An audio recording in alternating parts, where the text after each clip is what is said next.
એવું કહેવાય છે कि इरादे बनते हैं और बन के टूट जाते हैं। माता जी की सालगिरह में वो ही आते हैं जिसको माँ भवानी बुलाते हैं।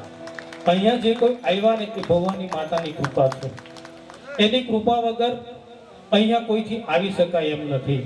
ઘણા આ ગામના એવા હશે કે તેનાથી પણ અહીંયા નહીં હોય। જ્યારે ભગવાનની કે આવી કોઈ શક્તિની કૃપા થાય ને ત્યારે જ આપણથી અહીંયા આવી શકાય છે। આ એક બહુ પવિત્ર ભૂમિ છે। ચકલાના માળા જેવું નડલું અમથું ગામ જેનું નામ છે સેવાસણ। આ સેવાસણના પબ્લિક, આ જે ગામ લોકો સત્ય સનાતન ધર્મના માર્ગે જે આ કાર્ય કરી રહ્યા છે, એ એક બહુ મોટું મહુવા તાલુકાના બધા ગામોને એક ઉદાહરણ આપતું એવું ગામ છે। આ ગામની અંદર એક હળપતિ સમાજના વ્યક્તિ રહે છે। અહીંયા કોઈ ઉજળિયાત નથી કે કોઈ પૈસાદાર કે તવંગ વ્યક્તિ નથી। અહીંયા એક વર્ગનો માણસ મજૂરી કરીને, નોકરી ધંધો કરીને આ માતાની સાલગીરીને ઉજવે છે।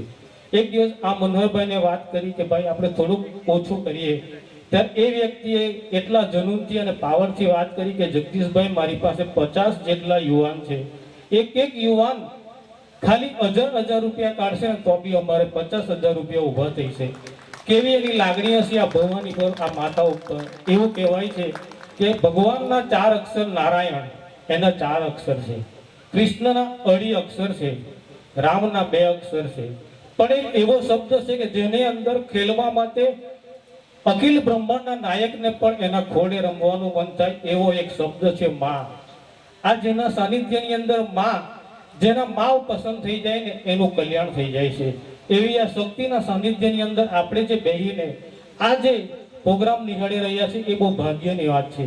બીજા ગામોની અંદર કઈ કેટલા લોકો ધર્મ પરિવર્તન કરીને બીજા ધર્મની અંદર જઈ રહ્યા છે, ખરેખર બહુ કલંકની વાત છે। મને કહેતા પહેલા દુઃખ થાય છે કે અમુક ગામની અંદર તો ચર્ચ બની ગયા છે। આપણે એક હિન્દુ છે, આપણી પાસે એટલા મહાન દેવી દેવતાઓ છે જેના ખાલી એકવાર તમે દર્શન કરજો તો આ અંબા માતાના કે આ ભવાની માતાના તમે દર્શન કરો ને તો એના હાથમાં ત્રિશૂળ છે, ભાલો છે, કોના પર સવારી છે તે તો જો આપણી પાસે એવા ભગવાન પડેલા છે। એને છોડીને તમે બીજે જ્યારે ધર્મની અંદર જાય એ હિન્દુ ધર્મ માટે બહુ કલંકની વાત છે। આ શિવાસણ ગામ જે કંઈ કરી રહ્યું છે ને એ ખરેખર દાદને માન આપવાને લાયક છે। કારણ કે આ જે પ્રજા છે એને હું કોઈ પ્રલોભન આપવા નહીં આવ્યું હશે, કોઈ સમજાવવા માટે નહીં આવ્યું હશે, પરંતુ આ મક્કમ મનોબળના પબ્લિક છે।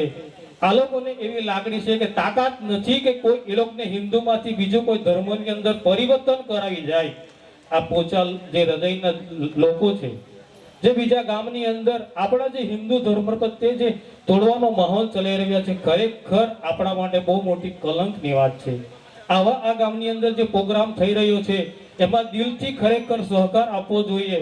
આ ગામની એક નોંધ લેવાવી જોઈએ, કારણ કે આ ચકલાના માળા જેવું ખોબા જેવડું ગામ જો આ કાર્ય કરી શકતું હોય તે બી એક હળપતિ સમાજ।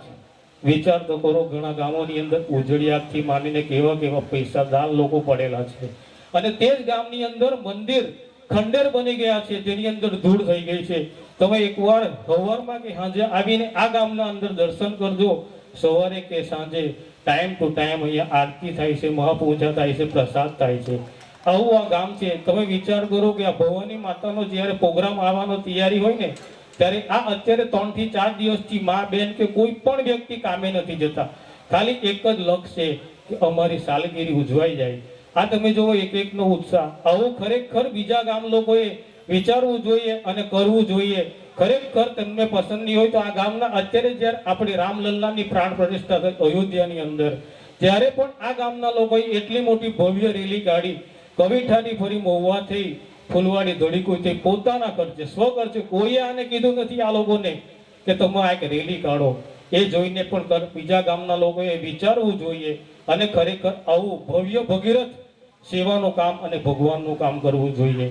મારે વધારે વાત નથી કરવી, કારણ કે તમારે હું બધાને ડાયરાની આ બેનને સાંભળવાની ઈચ્છા છે। બોલવું તો ઘણું છે પણ મજબૂર છું, કારણ કે આ એક સત્ય સનાતન ધર્મ ઉપર ચાલે છે। સનાતન ધર્મ કોને કહેવાય કે જેની કોઈ શરૂઆત નથી, જેનો કોઈ એન્ડ નથી, એવા ધર્મના આપણે પરિવાર છીએ।